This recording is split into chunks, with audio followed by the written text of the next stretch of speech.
నా నుంచి కోరేదేదో నీవే నాకు అనుగ్రహించు. నీవు తప్ప ఎవరూ లేరిలా, నీవే కదా నా దిక్కు.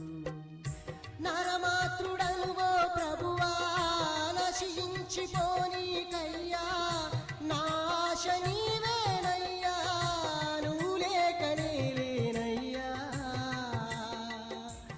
అనంత జ్ఞాని, విశ్వానికి యజమాని, నా హృదయపు అభిమాని, నా జీవిత చుక్కాని, నీ